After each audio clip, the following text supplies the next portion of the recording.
अस्सलाम वालेकुम दोस्तों।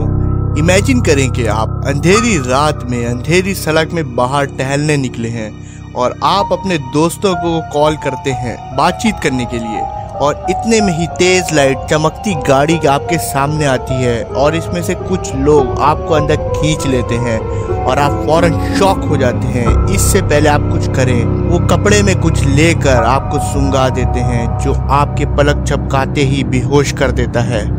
आँख खुलने पर आप अपने आप को एक ऐसे कमरे में पाते हैं जो चारों तरफ से सील्ड है और कोई तरीका ही नहीं है कि आप किसी से मदद मांग सकें या इवन कि आप अपना पता लगवा सकें कि आप दुनिया के किस कोने में हैं। इमेजिन करें कि आपकी हालत क्या होगी। आपके दिमाग में बस यही चीज़ आ रही होगी कि आपको मदद की ज़रूरत है और ये इन्फॉर्मेशन किसी भी तरह किसी और के हाथ लग जाए और वो आपको आके बचा ले और आप यही आसरा लिए अपने फरिश्ते का इंतज़ार करेंगे। लेकिन कब तक? और फिर फरिश्ते की कहानी सुनकर आपके भी रोंगटे खड़े हो सकते हैं।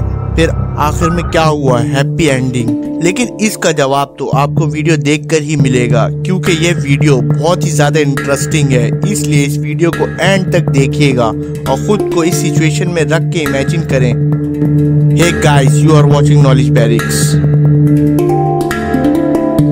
ये कहानी है जेमिरा एंड्रयू डेल्टन जूनियर की, जो कि वियतनाम वॉर के दौरान अमेरिकन नेवी में एक पायलट थे।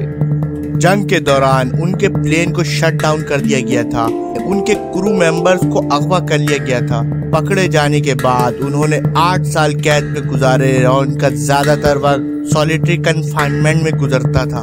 आप इमेजिन करें कि एक जंगी कैदी की प्रिजन लाइफ कैसी मुश्किल होती होगी, और ये वही जानता है जिसके ऊपर हकीकत में ये वक्त गुजर रहा हो। सन 1896 में नॉर्थ वियतनामियस अथॉरिटी ने एक टेलीविजन इंटरव्यू करने का सोचा ताकि वो दुनिया को बता सके कि वो अपने प्रिजन ऑफ वॉर के साथ कितना अच्छा सलूक करते हैं, और इस इंटरव्यू के लिए डेल्टन को खास चुना गया। इस इंटरव्यू में बहुत ही खास चीज नोटिस की गई कि डेल्टन कई बार आंखों की पलकों को झपका रहे थे, और इनसे पूछने पर उन्होंने कहा कि इतनी सारी लाइट को देखने पर उनकी आंखों को तकलीफ हो रही है। मगर सच्चाई तो ये थी कि डेल्टन अपनी आंखों को मोर्स कोड की लैंग्वेज में झपका रहे थे। और फिर अमेरिकन नेवी ने इस कोड को डिकोड किया तो पता चला कि वो टॉर्चर इस लफ्ज को बार बार दोहरा रहे थे अपने इंटरव्यू में। और क्योंकि ये इंटरव्यू अमेरिकन टेलीविजन में दिखाया जाने वाला था, तो पहली बार इस इंटरव्यू के जरिए वहाँ की गवर्नमेंट को पता चलेगा कि प्रिजनर ऑफ वॉर की क्या हालत वियतनाम में की गई है। 1973 में डेल्टन को हनाई में रिलीज कर दिया गया और वो दूसरे प्रिजनर ऑफ वॉर के साथ अपने मुल्क वापस लौट आए। और इसके पीछे का रीजन था अमेरिकन गवर्नमेंट का वियतनाम गवर्नमेंट पर दबाव। इस मोर्स कोड के जरिए इंफॉर्मेशन के ट्रांसफर होने का इन्हें अपनी बहादुरी पर नेवी क्रॉस और कई और मेडल्स से नवाजा गया, और इस पर डेल्टन बन गए ट्रू हीरो। 1969 में ईरान के रेवोल्यूशन के बाद ईरानियन स्टूडेंट ने 52 अमेरिकन स्टूडेंट को कैदी बना लिया, और एक दो नहीं बल्कि 444 डेज तक बगैर खुश नसीबी से कुल 6 अमेरिकन स्टूडेंट वो किडनैप होने से बच गए। बच निकलने के बाद उन्होंने कैनेडियन एम्बेसी और ब्रिटिश एम्बेसी से मदद मांगी। ये एम्बेसी भी हरकत में आ गए। फिर बाद में ऑपरेशन कैनेडियन कैपर शुरू कर दिया गया।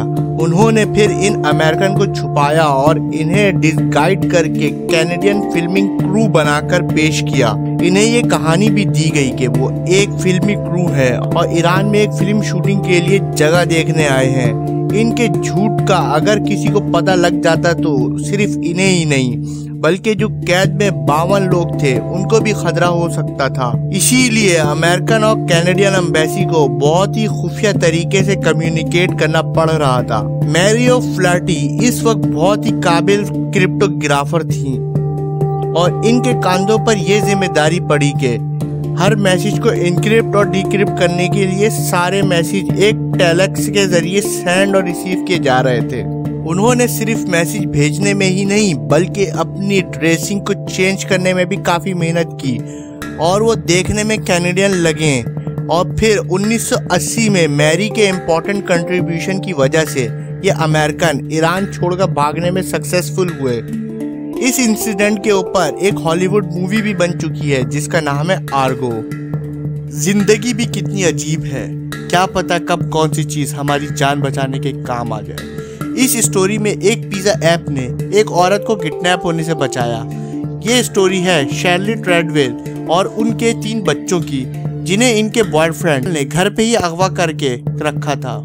इस वक्त वो नशे में था और बार बार अपनी गर्लफ्रेंड और बच्चों को नुकसान पहुंचाने की धमकी दे रहा था। शाम को शेरल ने ईथन को पिज्जा ऑर्डर करने के लिए बना लिया, ये कह कर के बच्चे भूखे हैं। ईथन ने फिर शेरल को पिज्जा ऐप से पिज्जा ऑर्डर करने को कहा। उन्होंने एक पेपरोनी पिज्जा ऑर्डर तो कर लिया, लेकिन डिलीवरी इंस्ट्रक्शन में इसने एक सीक्रेट मैसेज छोड़ा जिसमें लिखा था please help me, get 911 to me. साथ में कमेंट में ये भी लिखा था हॉस्टेज 911। रेस्टोरेंट के स्टाफ ने इमीडिएटली पुलिस को कॉल किया और इन्हें शेरल के घर का पता दे दिया। पुलिस इनके घर पर पहुंची तो शेरल ने एक बच्चे के साथ दरवाज़ा खोला और पुलिस ने इन्हें तहफ़्फ़ुज़ फराहम कर दिया और इसके बाद ईथन के साथ नेगोशिएशन शुरू की और 20 मिनट बाद उन 2 बच्चों को भी बाहर निकाल लिया गया। इन सब के बाद ईथन को अरेस्ट कर लिया गया। अगर आपने हमारे चैनल नॉलेज बेरिक्स को सब्सक्राइब कर दिया है तो थैंक यू वेरी मच, और अगर आपने चैनल को सब्सक्राइब नहीं किया तो अभी सब्सक्राइब के बटन पे क्लिक करके सब्सक्राइब कर लें। और सबसे इम्पॉर्टेंट बात, इस चैनल की नोटिफिकेशन वाले आइकन को ऑन कर लें ताकि जब मैं अपनी अगली वीडियो अपलोड करूं तो आप तक सबसे पहले पहुंचे, जो देखकर आपकी इन्फॉर्मेशन में इजाफा हो। थैंक यू वेरी मच और मैं मिलता हूं एक अगली वीडियो में। तब तक के लिए खुदाफिज।